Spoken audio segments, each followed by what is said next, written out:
मॉन 531 या इव्हेंटचं पेटंट नसल्याचा खुलासा करणारं अधिकृत पत्र केंद्रीय कृषी मंत्रालयाकडून मिळाल्यानंतर आता तब्बल 21 देशी बीटी वाणांच्या बहुक्षेत्रीय चाचण्यांना पुढील वर्षी सुरुवात होणार आहे। त्यानंतर 2017 मध्ये शेतकऱ्यांना अवघ्या 150 रुपये प्रति किलो दरानं बीटी बियाणं उपलब्ध होऊ शकेल अशी माहिती केंद्रीय कापूस संशोधन संस्थेचे संचालक डॉक्टर केशव क्रांती यांनी दिली आहे।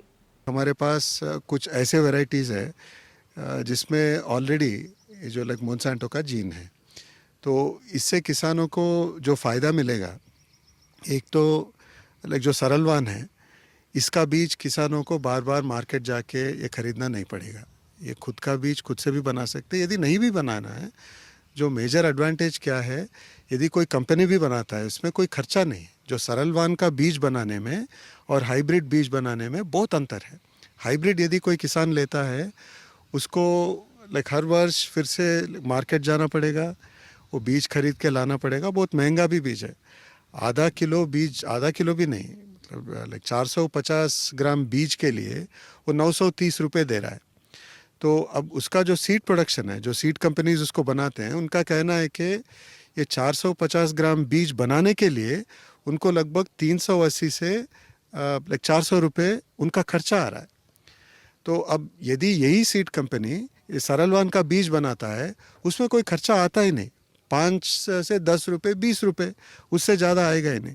तो इसका एक तरह से भारत के लिए, खास करके लाइक जो कोरडवाह ज़मीन है, इसके लिए ये सबसे बहुत ही बढ़िया फ़ायदा है। तो कुछ अच्छे वैरायटीज़ हैं हमारे पास।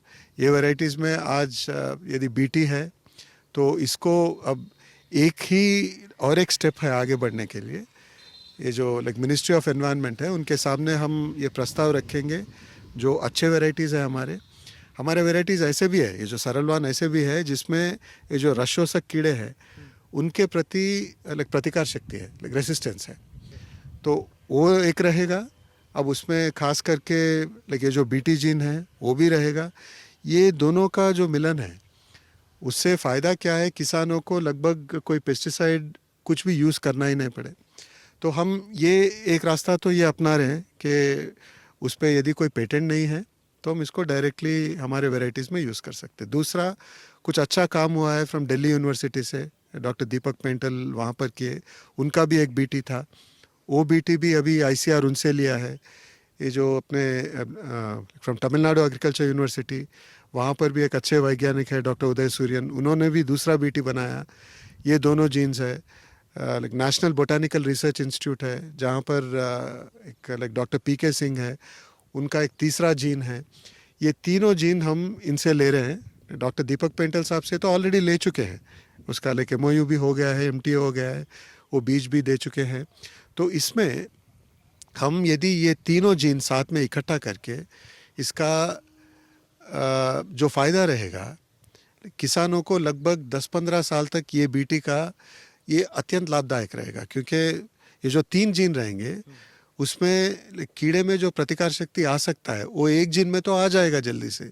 2 यदि हम साथ में डालते हैं या तीनों जीन साथ में डालते हैं, वो कीड़े को बहुत मुश्किल से लेकिन जो रेसिस्टेंस डेवलपमेंट कहते हैं हम, वो बहुत ही तकलीफ में बहुत डिफ़िकल्टी के साथ वो रेसिस्टेंस डेवलप कर पाएगा।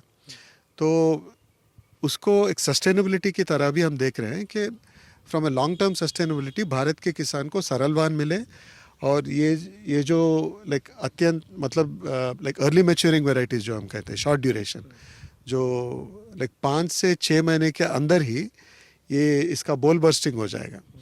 तो इसका जो एडवांटेज क्या रहेगा, किसान यदि लाइक जून में इसका सोइंग कर देता है, बाय एंड ऑफ और बाय मिड नवंबर इसका हार्वेस्ट यदि ख़त्म हो जाता है, बहुत ही ज़्यादा फ़ायदा होगा।